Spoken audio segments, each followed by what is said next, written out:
So welcome. It's wonderful to see so many familiar faces, as well as women who are new to our community. And for those who I have not yet met, I'm Sabrina Lowell. I'm an advisor and a managing partner in our San Francisco office for Private Ocean.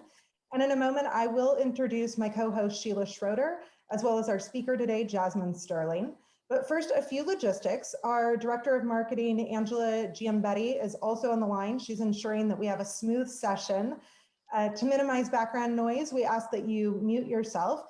But as our speaker goes through the program today, please think of this as being interactive and ask questions throughout. The best way to do this will be posting questions in Zoom. You can either post that to the whole group or directly to Sheila, and she'll be fielding questions and getting those to the speaker. And for optimal viewing, we recommend the Zoom setting to put on speaker view. As Jasmine starts, we'll turn on the spotlight feature, so she'll be highlighted as she shares her PowerPoint for some of the content. Our session today is being recorded, but do note that the slides and the speakers are being recorded, but not any of the attendees or the chat box, so those won't be on the replay. So as most of you know, Private Ocean is a full service wealth management firm, but what I think is unique about us is that we work with women. Don't get me wrong, we enjoy working with men too, but also that we don't just cover the traditional investment management topics. We're also covering topics like the one today that are of interest to women, like Women's History Month. And so in our session today, how Jane Austen revolutionized the way that the world viewed women, our session won't be only a delight for Austenites, but also have a broad appeal with a special emphasis on how the rights of women, in particular, the ability to create financial independence and how that's evolved over time since the Regency period. As I was working with the speaker to prepare the content, I really realized how magical and fascinating that the Jane Austen story really is. So before we dive in, Sheila, I'd love for you just to take a moment and introduce yourself as well. Hello, everyone. It's great to see everyone. I'm Sheila Schroeder. I lead business development for Private Ocean. And I work, as a firm, we have so many people working here, females working here. And as a group, I'd say one of our deep, deep missions is to help women be as empowered as they are ready to be. And so hosting Jasmine and having Sabrina lead this is very much sort of part of our mission and vision in terms of the women and families we work with. So I'm delighted to be here today, and I'll be fielding your questions in chat. Just send them to me, and we'll make time for those at the end. Well, we'll probably intersperse them. So it's great to be here. So I'm delighted to introduce Jasmine Sterling. She's an author and also a dear friend. We met about 15 years ago through a volunteer women's group. And at that time, Jasmine was a C-level executive working in the education technology space. But since then, I've watched her journey in becoming a mother to two beautiful girls. I've seen her become a photographer. I am obsessed with her Instagram feed. It's great to take a peek. And also transitioning to her true passion as an author and writer. So she has a few books coming out that we'll be talking about today. So please help me in welcoming Jasmine Sterling. Great. So Jasmine, I know that this has been a journey for you, both in crafting the story as well as the supporting beautiful illustrations that we'll get to take a sneak peek at. But when I think about Jane Austen, I don't necessarily think of a children's book. So tell us a little bit about the book and the themes that are woven throughout. Absolutely. So I'm going to share my screen so that we can see some slides, because my book is a picture book. So we're going to be able to see some beautiful photos and dive in that way. Hi, everybody. Okay, great. It's nice to see everyone. Welcome. Okay, good. Let's jump in. All right. So this is the title of the cover of my book. It's titled The Most Clever Girl, How Jane Austen Discovered Her Voice. And when I set out to write this book, my goal initially was to debunk the popular image of Jane Austen as this prim, prudish spinster and as the author of swoony romance novels.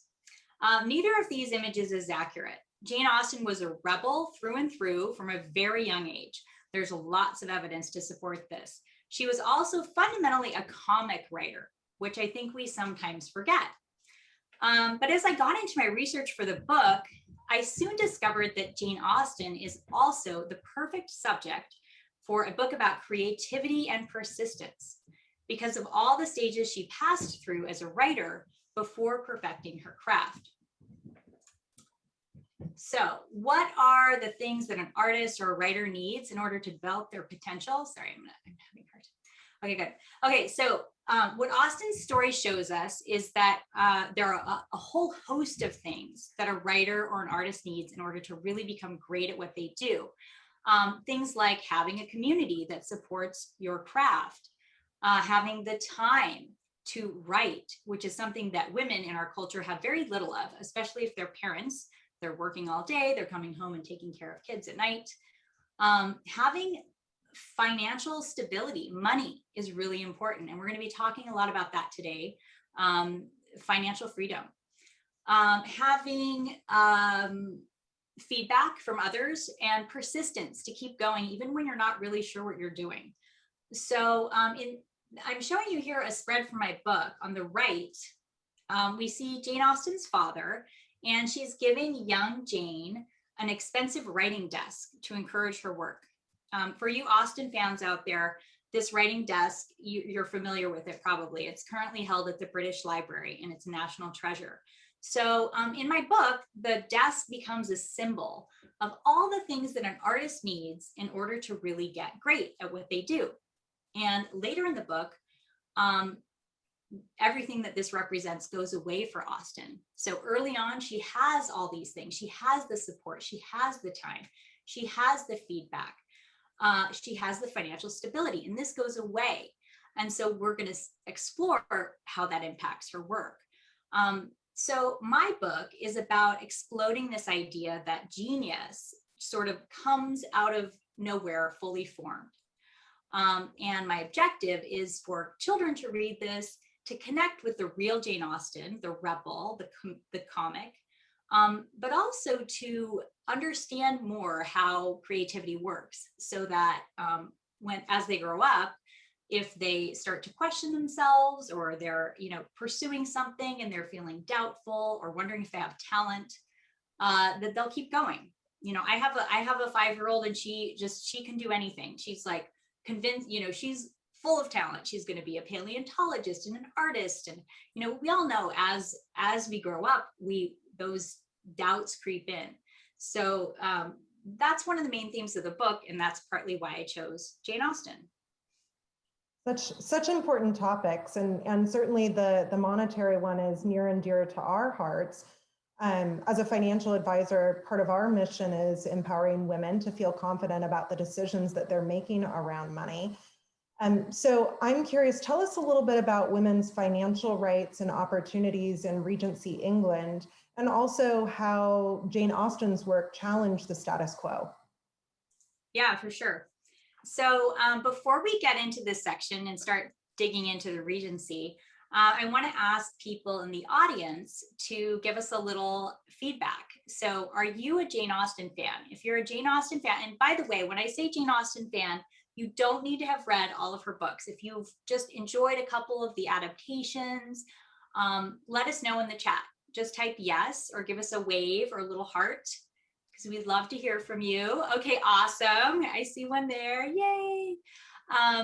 Yeah, let us know if you're an Austen fan, and so we can get a sense of who we have. Okay, here we go. Jane Austen, a little refresher before we dive into the Regency and Jane Austen's life. She was born in 1775, which is the year the American Revolutionary War began, and she died in 1817 at the age of 41. She is regarded by many as the greatest novelist in the English language. Shakespeare is the greatest dramatist. Jane Austen usually occupies that seat as the greatest novelist. She wrote 6 beloved novels featuring female heroines in Regency era England. The Regency era is part of a larger time period called the Georgian era. And it's called the Regency because Prince Regent George IV was made the effective King of England, of Great Britain, because his father, George III, was mentally ill and couldn't rule. So when we talk about the Regency, it's this short period of time toward the end of the Georgian era. George III is still alive, and George IV is effectively king, and sort of when his father dies, he'll become king. That's the Regency. All right. So what if you were a woman living in Regency England? Let's talk about what it would be like to be a middle or upper class woman in Jane Austen's time. I'm going to start with a quote from Lord Byron, the Romantic poet who was wildly famous. He was super trendy during the Regency. I like to think he would have like the most Twitter followers of anybody. And this is the type of thing that he would be tweeting back in the day. Women should read neither poetry nor politics, nothing but books of piety and cookery. So it's interesting that a poet is actually saying this, right? He's basically saying like, I don't write stuff for women. The romantic poetry that I'm writing, that's for men to read. Okay, women, you just look the other way and stick your nose in a nice cookbook, please. And Byron's attitude is indicative of the culture as a whole. In fact, Byron is on the cutting edge. He's the one that's pushing the culture. And so we can see that this is a very repressive time. So if you're a Regency lady, you would be barred from all formal or higher education. All professions would be closed to you. If you didn't marry, you would remain under the control of your father for the rest of your life. Marriage was essentially the transfer of a woman between the ownership of her father and the ownership of her husband. If your father died and left you with little money, you would live on the charity of your male relatives for the rest of your life. But what if you were married? Wow, that sounds like maybe marriage would be better, right? Well, actually, in marriage, you would lose all the rights that you may have enjoyed as a single woman, which would have been scant. Your husband would basically take your legal identity. He would also take all of your money. You might be able to negotiate a few, a little bit of purse money, which would be drawn up in a formal contract before you got married. But by default, he would take everything else. He could also legally and very much openly beat you, rape you.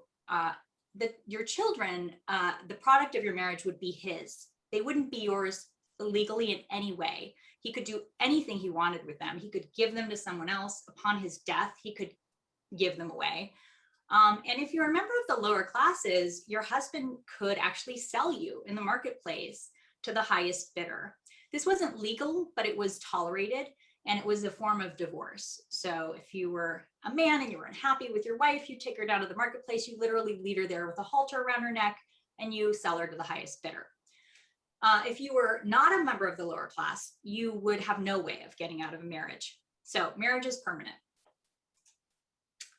So that sounds pretty bad, but it actually gets worse. You would be under intense pressure to conform to a very restrictive feminine ideal in this time period. If you had any learning, you'd be advised to keep it a secret, especially for men. And I have a quote here. I'm not going to read the whole quote, but it talks about the virtues and the attributes that the ideal woman in the Georgian era should possess. It says, the feminine ideal may best be defined as an interesting compound of moral perfection, so you're morally perfect, and intellectual deficiency, not very smart, okay? You should be meek, timid, trustful, clinging, yielding, unselfish, helpless, and dependent. You should have the poetry of languor and the debility that invests you with the allurement of a convalescent flower, which I think is hilarious and sad. But you should basically be like a dying flower. This is what's sexy and what men want in the Georgian era. Okay, so now let's start to talk about Jane Austen. She's living in this incredibly restrictive time, and she's trying to, not only does she want to get published, but we'll see as we get into our story, Jane Austen wants to make money. she's in a tough, by the time she's really going for publication, she's in a tough place financially, and she wants people to read her work. Okay, this isn't just an entertainment for her, this is a way of getting income. So she wants her books to be published, and she wants them to be popular. How does she sort of push against this oppressive system without being so obvious that nobody really, that no one will even take a look at her work? She'll never get published. You know, if she's radical, she will not get published or widely read. So how does she tread this line?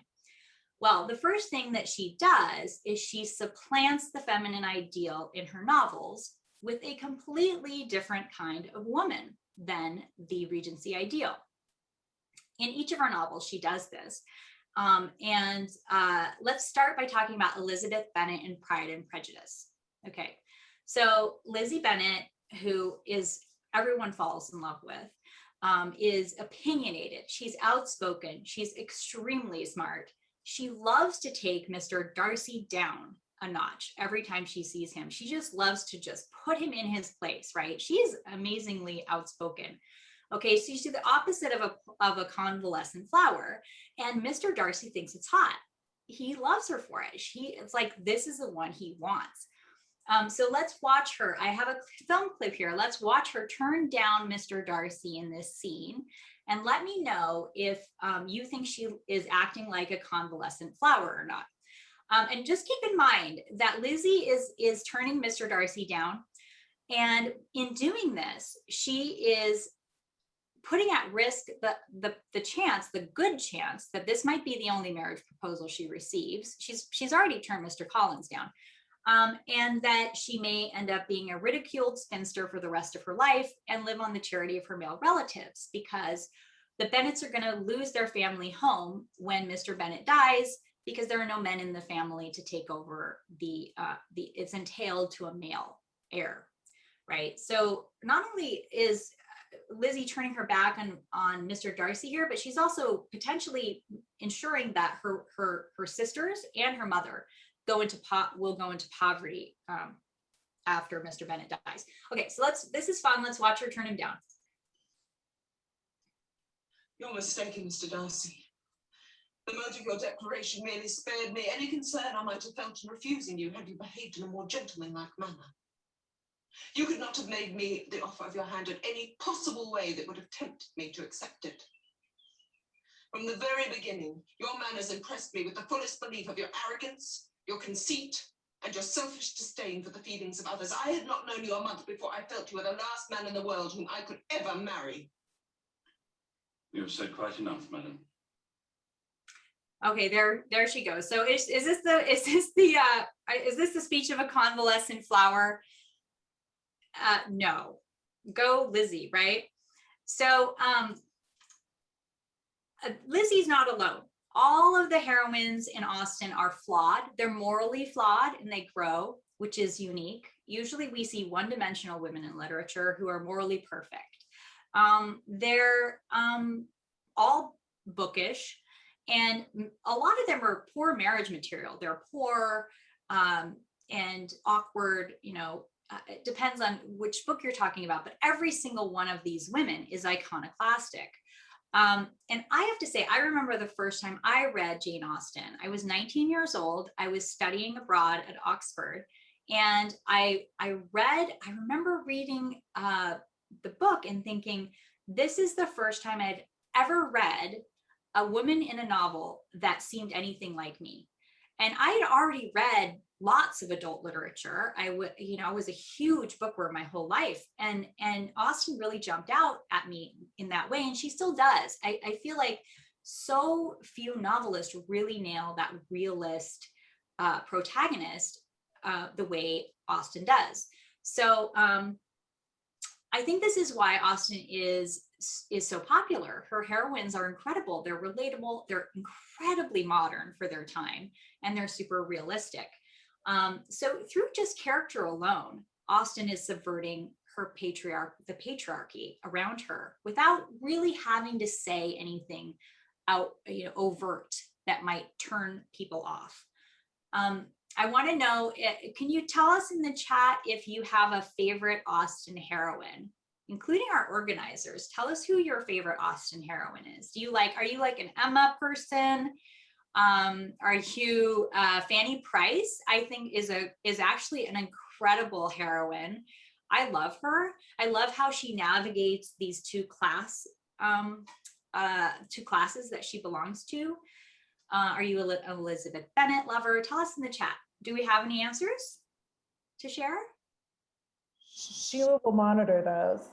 Okay, good. Let us know if you have some winners that seem to pull ahead. All right. Oh, Okay. Sheila, you're on mute. Yeah, Elizabeth Bennet, Anne Elliot. Yes, I love Anne.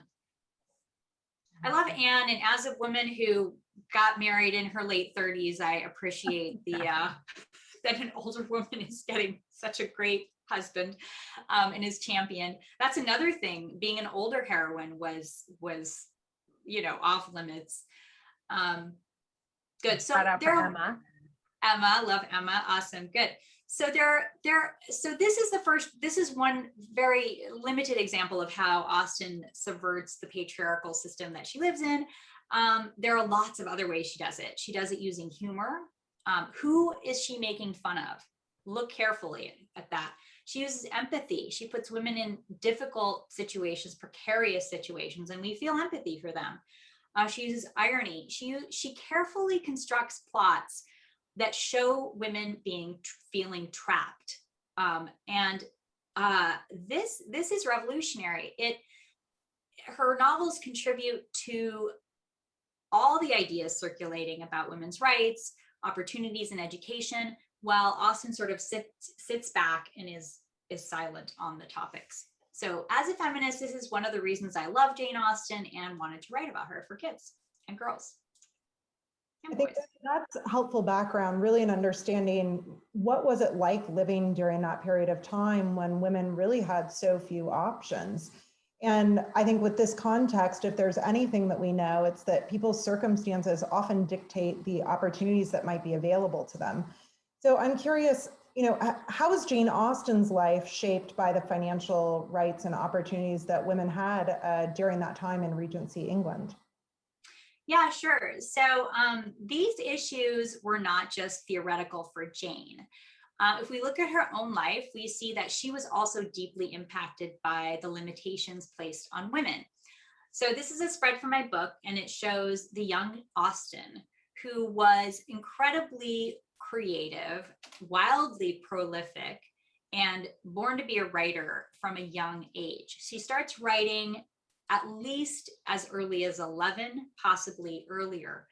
In fact, by age 23, Jane Austen has written drafts of Pride and Prejudice, Sense and Sensibility, and Northanger Abbey, which is just unbelievable. She also is in an environment that's perfect for nurturing creativity. It has all those things that we talked about at the beginning of the discussion. She has financial stability, she has time, she has a place to work, she has a supportive community, she's always trying to improve. In fact, she has a perfect family for nurturing a literary genius. Her mother's a poet, her father teaches Shakespeare, they put on plays in their barn. It's like the Eden, it's amazing. But as she moves deeper into adulthood, her father dies, and he leaves her sister, and her mother with very little to live on. So this is a spread from my book during one of the lowest points in Austen's life. It's the moment after she gets the news that her father has died. So this moment is incredibly difficult for Austen emotionally, because her father was a huge champion of her work as a novelist. He not only bought her pens and gave her a study and gave her that beautiful writing desk, but he was actually her agent and submitted manuscripts on her behalf. So her number one champion has just died. But this moment is also going to have huge financial implications for Jane Austen. Her mother, and her sister are going to have to live on the charity of their male relatives for the rest of their lives, just like the Dashwood sisters in Sense and Sensibility. So for several years, the women move around, they sort of drift from place to place. They go to cheaper and cheaper apartments. They're living in parts of town they would have never even considered earlier. They are staying in Jane's brothers' homes as guests. And of course, the brothers are doing well because they're all men. So they're educated and they have careers and they're financially stable. So as a result of this, Jane Austen stops writing completely for several years after her father dies. So it's an intense impact. Furthermore, during this time, Jane Austen receives a proposal of marriage by a wealthy suitor who could sort of wave a magic wand and take this all away, not just for her, but for her mother and her sister as well. But she turns him down because she doesn't love him. So all these issues that we're reading about in the novels are very real for Austen. She's living through them and she's feeling the pain of them. Talk about living a life that's in alignment with your value system and sticking to your moral compass, even, as you said, even when it will impact her sisters and you know, her turning down this marriage proposal. I love this scene here. It's quite evocative. I'd love for you to just invite us in and tell us what's going on here and tell us a little bit about this illustration. Yes, so Jane is living in Bath at this time. And she's just gotten the news that her father has died. It's snowing, it's nighttime. There's this smoke coming out of the chimneys. So it's this really intense emotional low. And one of the reasons I focused on Jane's relationship with her father is that this is a children's book. And so all children can imagine or can connect with a story about losing one's parent, which is really the emotional crux of the story, is this relationship that she loses here. So it's a very somber moment. And in terms of the art, as an author, I had some feedback from my editor about this particular spread, because first of all, as many of you probably know, if you've been to England, it doesn't snow very often there. So I was concerned about the veracity of that. And then furthermore, a woman would not leave the house at night by herself in Regency England. She would be accompanied by someone for protection and to retain her sort of decorum. So anyway, I gave that feedback to my editor, who passed it along, sort of talked to me about it and passed it along. And our illustrator, who's incredible, really wanted to keep it this way because there's such a great emotional depth to the image. And so we decided to go with it, even though it's, you know, maybe not period accurate. Well, and your book has so many beautiful illustrations and created by a famous illustrator. We do also have a couple of published authors on the line as well who are probably familiar with this process, but I'd be curious for those of us less familiar, kind of give us a sneak peek behind the scenes. What is the process like as a writer in working with an illustrator to bring your story to life? Yeah, so a lot of times when I tell people I have a picture book out, they say, "Oh, how did you find the illustrator? And wasn't that fun making getting the art done?" And the way it works in traditional publishing is that I don't have I don't select the illustrator, and how much input I have into who the illustrator will be depends on my editor. So the way things work is that an author writes a manuscript, their agent submits it to publishers if one of them wants to take it, or in my case, this is how it worked, but actually after you have a publisher, your agent just submits it to your publisher, which is kind of interesting. I didn't know that either.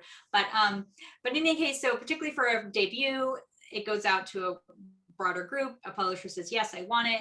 And they take it from there. And you're kind of done. I mean, they're going to ask you for edits.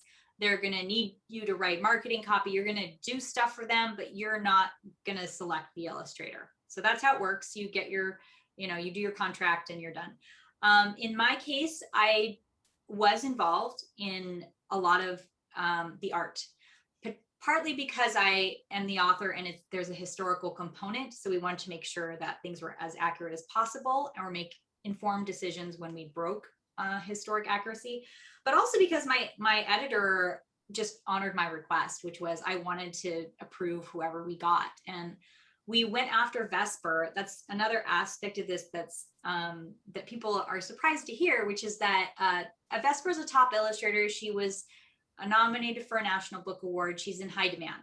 So when we went to try to get her to do it, my editor contacts her agent and sends the manuscript, and we wait. And Vesper's looking at lots of different manuscripts and deciding what she wants to do, almost like an actress looking at film scripts and deciding where they want to play a part. And during that time, there's no direct communication. Everything's going through the agents. And we were fortunate that Vesper loves Jane Austen. She's a Janeite, and she loved the manuscript and she wanted to do it. So it's like a heart decision. Just like I think for an actor, I mean, there's a financial component, but you have to feel like, yeah, I want to dedicate a big chunk of my life to this. And then it takes months, could take a year, because this is, my picture book's 48 pages and there's a cover. And so there's a vast amount of art that has to be created. And this is art that is using a lot of different tools. These aren't drawings. These are full-fledged, like beautiful museum quality pieces of art. The other cool tidbit about this particular project is that Vesper went to the UK, and before she drew a single sketch, she visited every location in the manuscript so that she could see it firsthand before she drew it. I think it really comes through in the artwork. It was a lot of fun for her. She also had her daughter dressing up in Regency outfits and posing for her and stuff. So I think it was a lot of fun. Yeah. Let's switch gears and bring it current to today. I mean, Jane Austen lived more than 200 years ago, but I'm curious, why are we talking about her today, and why would you say is she relevant in 2021? Sure. So Jane Austen has been growing in popularity consistently since she died. She's wildly more popular now than she was when she was alive, and she was actually reasonably popular. Like I said before, she wanted to make money from her books. That was definitely a big objective, and so she did well during her lifetime, but she did even better afterward. The Victorians fell in love with Jane Austen, and then the moderns adore her, and she just continues to rise in popularity. But the pandemic has seen an absolute explosion in everything related to Jane Austen. She's actually been the subject of more pandemic-related memes than anyone else, which is kind of mind-boggling. They actually did a study on this and they concluded this. The online groups that cater to Jane Austen fans are exploding. This is the Jane Austen fan club in this slide, and it has 40,000 members, which is doubled in the past year. The book clubs are going nuts. The Regency era crafts are the hot thing. So Hobbycraft reported a 550% increase in specifically Regency era crafts, like cross stitch, embroidery, and so forth. So why is this? Why are people going crazy for Jane Austen right now? Well, I think this is for a couple of reasons. First of all, the restrictions that the pandemic has placed on our lives make our lives a lot more like the lives of people living in Jane Austen novels. Our lives are a lot more like theirs, right? For example, if you're single, this is what courtship looks like for you now. And this is what courtship looked like for you 200 years ago. No touching, 6 feet apart. And it doesn't just end with that. So, we are now in a time when we are able to slow down. Life has acquired a whole new rhythm. We have time to talk. We're talking with our families all the time, over and over, the same group of people, right? We're reading. A walk is the highlight of the day. And this is what life was like if you were a member of the gentry in Regency, England. You were sort of on this island with your family and venturing out on foot. And you were delighted if a neighbor stopped by. So here's another fun meme of just comparing all the similarities between the two times. So I think it started online. People started pointing this out and they started growing and growing and growing, right? And then the press piled on, and the New Yorker and all the big media started saying, wow, it's sort of like we're living in a Jane Austen novel, and people just were turning to Austen and finding great comfort there. The sense of resilience, what Jane Austen can teach us about resilience, lockdown helps me understand Jane Austen's heroines, right? And so all of this was happening for months and months and months. And then in December, what happened? Who knows? Well, this is what happened. Bridgerton. And we were just chatting about this. This is the biggest series that Netflix has ever had. You know, 80, I think I heard the number earlier. We were talking 82 million people have seen this. So what happened after Bridgerton? Regency Core. So now Vogue and all the magazines are talking about this hot fashion trend and craft trend. It's a lifestyle trend, really, Regency Core. It's all about, you know, sort of taking inspiration from the Regency and buying your corset and buying your gloves. And I don't know where you're going in these right now, but this is everywhere, right?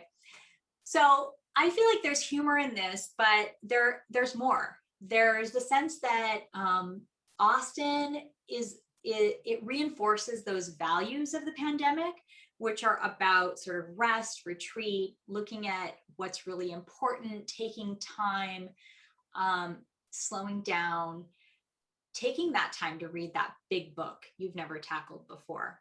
And I think it's also about women, because women in particular, because of our history and the legacy that we've inherited, we're in a very intense predicament right now. Many of us are caregivers and working, and we're home, and there's not a lot of social outlet for us. We can't go have a drink with our girlfriends.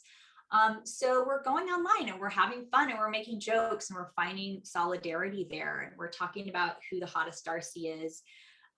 So I think Austen provides us with this sense of celebration and fun and feminism in this way that's very social and positive, that you really can't get from anyone else in our culture. It's very unique and special.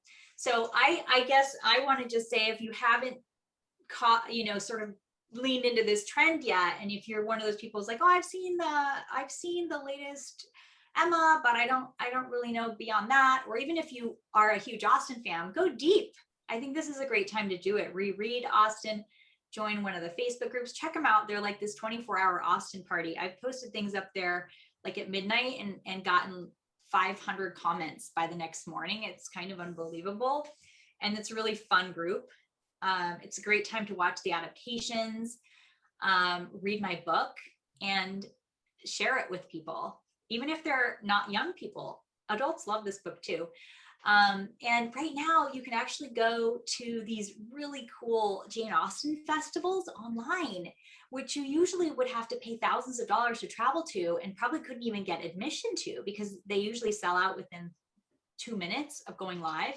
And so now you can participate in these and you can meet like the person who did the costumes for Bridgerton online and hear what they have to say. I think it's a cool, I'm hoping it continues to some degree online because it's such a special thing. And join us, become a Janeite, because it's a really cool group of literary, fun, and smart women. So that's my little sales pitch for Jane Austen broadly. I think, if we do think about silver linings of the pandemic, and you mentioned resiliency, but I think that what we do find in working with clients is it really is an opportunity to step back and to really think about what's most important. And as things begin to reopen, how do people want to spend their time and what's going to be in alignment with their value system? And just like Jane Austen did, thinking about forging maybe non-traditional or non-conventional paths in what people pursue next. Absolutely. So after 4 years working on this project, before we go to kind of closing this out and a little bit of Q&A, I'd love to hear what projects are you working on next? Yeah, thank you. So I actually wrote another book after this book, and it's titled We Demand an Equal Voice. It is the subtitle is Carrie Chapman Catt and Votes for Women. And this is the cover that's in progress. We actually have an amazing illustrator for this too. She's an Instagram sensation. She's a total woman power. I love her artwork. But this is not a picture book. This is a young adult book to college age and above. It's 450 pages. So adults will love it because it's narrative nonfiction and it's a history of the suffrage movement. Carrie Chapman Catt inherited the torch from Susan B. Anthony. She was handpicked by Susan B. Anthony to lead the suffrage movement when Susan B. Anthony retired at the turn of the century. Okay, and so what Carrie did is she took suffrage, which was this sort of, it was branded and it was this oddball fringe movement of people that were sort of socially, shunned. And she turned it into a mass movement that was the coolest, hottest, most fun, trendiest thing going. And that's how women won the vote. So she got, in New York, she got the socialites to be suffragists. She made the fashionistas were suffrage. Literally suffrage parades, they would talk about fashion. Like, what are you going to wear to a suffrage parade? She also got all the different classes involved. So the socialites were going to the tenements in New York City, going to the tenements, places they didn't even really know were there, and hanging out with the new immigrants to this country and getting them involved in suffrage. It's an amazing story. She got all races involved in Manhattan, particularly in New York City. And she made suffrage cool. So that's part of the story. It's a really fun story. She was also unofficially married to a woman, Big Boss Molly Hay, who was this complete powerhouse. And the two of them, it's a beautiful story of how they did this. Book also talks about, Susan B. Anthony was married to a woman. Frances Willard, who led the Women's Christian Temperance Union, was married to a woman. So we get this awesome history that no one has talked about. Even in adult books, this isn't talked about, which is shocking to me. And so that's a big part of the story. So this comes out next year, and I hope you'll look out for it. It's really fun. I can't help but think with 2 daughters that they must be part of the inspiration and highlighting such important women and their stories. Yeah, actually, I made the transition to writing before I had my kids, but it's definitely been a big motivation to get it done while they're still little, because, my picture book is dedicated to my older daughter, and she's the perfect age to start talking about this stuff with. She just turned 6. So that's exciting. And then Violet is 2. It's going to take her a while before she gets to read We Demand an Equal Voice, since it's a little older and she's 2. But yeah, it's for sure an inspiration. My mom is also a big inspiration to me. She was a single parent, a teen mom, with literally truly a single parent, the only person who raised me, and she worked so hard when I was growing up, and she was always a feminist, and she's a writer too. She's one of those writers who maybe didn't have the time or resources to fully develop her voice. So she is a huge inspiration to me, and she's been a great reader and a great support. Yeah. Well, before we, I want to hear an excerpt from your book, but Sheila, any questions, or should we wait for a couple of minutes and take those at the end? No, why don't we listen to the excerpt, and then we can ask a couple questions at the end. Okay, great. Thank you. Well, yeah, so let's do story time. a little story time. You can pretend like you're back in grade school and we're around the carpet in our crisscross applesauce. Before I want to just take a couple, I want to talk a little bit. I know I've talked a lot, but I'm going to talk a tiny bit more. So this is the beginning of the book. So you're going to see the setup, which is this perfect, idyllic childhood that Austen has that supports her creativity. That's basically the first part. And then she loses all of that in the middle. And then the story is about how she sort of finds her way back. If you're an Austen fan, or even if you're not, pay attention to the words in italics. Those are direct quotes or close to direct quotes from Austen's novels. So I took quotes from Austen's novels and I used them to tell Austen's biographical story. So it's fun and kind of cool. And there's a lot of correlations there because, as we just talked about, there are a lot of resemblances between the situations that Austen was in and those of her protagonists, as is true for many writers who write books. They're in those books. Okay, and then I'm gonna skip a page in the middle because I don't want us to get too bogged down. We only have a few minutes left. So before we dive in, I would like us to just take a little stretch. Can we all stretch? Take a deep breath, relax. I'm sure everybody had a big day, a lot of screen time, right? Windy day. This is the relaxing part of our day. This is the relaxing. This is the fun part. If you have a drink, take your drink. And let's really just have fun and relax. I have my quill, I was telling people earlier. So I don't think I need it, but just in case I want to take notes. Okay, here we go. All right, I'm gonna go into here, good. A Most Clever Girl, How Jane Austen Discovered Her Voice by Jasmine A. Sterling and Vesper Stamper. Jane loved stories, short ones, long ones, short ones, worn and new. But there were some kinds of stories that she just couldn't stand. These were pale stories with delicate ladies who fainted all the time. Alas, or gloomy stories with orphans on doorsteps and terrible secrets in the attic. Ooh. Or sticky sweet stories where people fell in love at first sight. Ew. This was the fluff that was fashionable in those days. Jane found it stale and predictable. You see, Jane had a lively, playful disposition which delighted in anything ridiculous. Jane started writing silly stories that poked fun at the fluff. In one, a pair of pale ladies took turns fainting on a sofa. Alas! In another, a mother abandoned her baby under a haystack, only to discover her alive weeks later. Ooh! In yet another, two children were so hungry they bit off their mother's fingers. Ew! She read the stories to her family, and they couldn't stop laughing.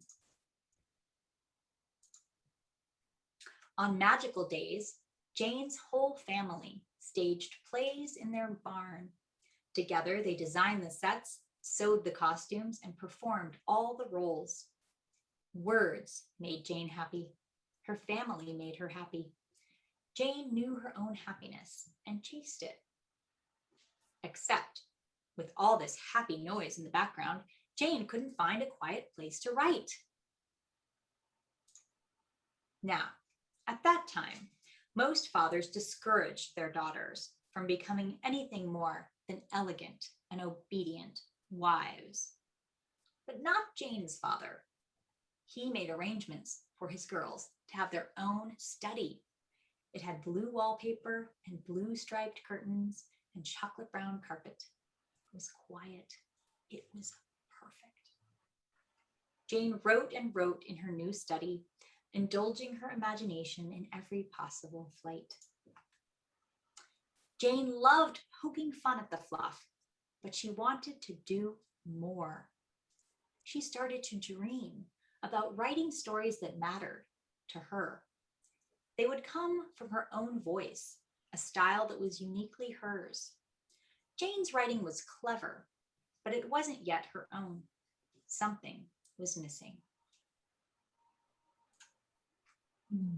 There we are. It certainly leaves me wondering what happens next. That's probably a good segue to ask if those who are on the line are interested in purchasing a copy of your book or following you on social media. What's the best way to do that? Oh yeah, absolutely. Great. So I hope that piques your interest and you're dying to know what happens next and you just can't wait to go buy the book, right? All right. So my short answer about buying the book is that instead of typing the words into Google and seeing, what pops up, go to my website, because the website is going to lead you to the right places. It's going to lead you to author signed copies and links that are better than just Googling. Okay, so go to the website. It's jasmineasterling.com. You can even do jasminesterling.com because it goes to the same place. Sterling is with an I. So I'm sure we'll send it out, but just go to the website. That's a good home base. I always tell people, Mother's Day is coming up, Easter. If you have nieces or nephews, Jane Austen fans, people who like tea, people who like England, all these people, adults and children, will like the book. Lots of adults are buying the book. Summer birthdays. I have friends who are buying stacks of signed copies because they're special and unique, and putting them in the closet and giving them out to all the birthdays coming up. So you don't have to think, you've got it covered. It's just like done, right? Grab it out of the closet. So yeah, I'd love it if you would go buy copies.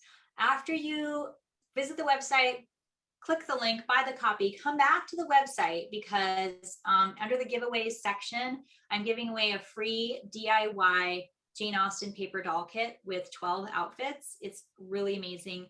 She's got writing outfits and a party outfit that's like a fairy and all these ball gowns, and it's really fun. So it's fun too, because then you can make a day of it. You get the book, you have the tea party, you talk about feminism and Regency England, and you make the paper dolls and you kind of enjoy them, even though they're such restrictive clothing. They're so beautiful, right? So anyway, it's a fun thing to do. And like I said, adults, I have an adult from Germany who did the paper dolls and sent them to me and was like, this was the best stress reliever of my week.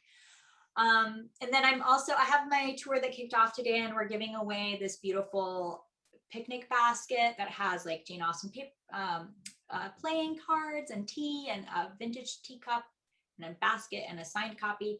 So while you're there, just fill that form out so that you can be entered to win. And then as I don't want to just talk at you, but as Sabrina was saying, I am a photographer and I have, I think, some fun photos online. If you'd love to check them out, please follow me on Instagram. I'm also on Facebook, and it's the same username, which is my name, jasmineasterling.author. Here's some info about the tour. And there'll be more fun events coming up. So if you liked this, but you wanted something a little different, I'm doing a variety of different things. I'm doing some tea parties with quizzes, which is fun. You can test your Austen IQ, take the Regency Lady assessment. So there's a variety. So check that out. And lots of articles, and I wrote an article on the history of British tea time, which is fascinating, absolutely fascinating. So follow along on the tour, and please keep in touch. Feel free to email me directly. I love talking to people. If you follow me on Instagram, I'm gonna DM you and ask you questions, and we're gonna be talking on there, because that's what I like to do. I like to talk about books on Instagram. So I'd love to hear from you. It's fun for me. It's just, that's why I do this. So thank you for listening, and thank you to Sabrina and to everyone at Private Ocean, because this is a lot of fun and just a delightful way for me to kick off my tour and get to see all these wonderful faces and talk about feminism and Jane Austen. So thank you. Well, thank you for inviting us to be a part of your community and following along. We are coming up on the hour, but I know that there was one question. Great. Sheila has kind of grouped them together. So I'll have her jump in and then we'll close us out right on time. Now you're definitely getting lots of shout outs of thank you. Here are a couple questions. You know, who do you think today is keeping Jane alive in their writing? You know, what are you reading now, or which authors do you feel like have Jane dialed in? The other thing was Jane is incredibly observant and she was completely original during her time. So aside from her father, who else do you think influenced her and how? Right. Okay. So with regard to the first question, I mostly read Kidlit. And because I'm working on a novel and I also love Kidlit, but I read a ton of middle grade Kidlit. And I'm trying to think if there's a Kidlit author that has sort of the Jane Austen sensibility, and I'm drawing a blank. I did just read The Enchanted April, which was written in 1926. And I feel like the end is a little bit of a sellout, but the whole first 80%, it really reminded me of Austen because there's incredible interiority. She's an incredible writer. There's this incredible compassion that we get for the middle-aged, married, middle-class woman who is utterly overlooked in every culture around the world. And suddenly we're in her brain and we're seeing the sadness and desperation of her life. And she does something about it, which is another hallmark of Austen, which is that these heroines, they make their own decisions, right? The father is not making the decision. The brother is not making the decision. The pushy mom is not making the decision. It's Austen who's taking her fate into her hands. So it is not contemporary, but I think that's a really fun book to read in April, The Enchanted April. Check it out. I just included that, and since we're right on the top of the hour, I'd love to hear the answer and we can add to it, but I'm going to pass it back over to you, Sabrina. And why don't we do this? Some of those questions, I know that we'll be sending out a follow-up email with some more information about how to follow Jasmine, her website. Also, as a special thank you for joining us today, I am already getting direct messages saying, oh, we can't wait to get the book, and children, grandchildren, nephews, godchildren, and the like. Oh, thank you. We are going to be, for everyone who's on the line today, sending out a copy of A Most Clever Girl, How Jane Austen Discovered Her Voice. But I would absolutely encourage you, as you look at the book, buy copies to share with others. And I love that idea of a tea party or a birthday party. That's a fun one. So thank you so much, Jasmine, for being with us today. And congratulations on your book. I know that this is the first day of a 45-day book tour that you are doing. So we're grateful to be a part of it. Thank you so much. This was absolutely delightful. Always super fun to connect with women, to support Sabrina and everything that Private Ocean does, which I know is extensive for its clients, a lot of coaching, a lot of values, digging deep, and a decidedly feminist outlook. So something I'm honored and thrilled to be part of. Thanks again. Thank you. Thank you, everyone. Have a good rest of your week. Thank you. Bye-bye.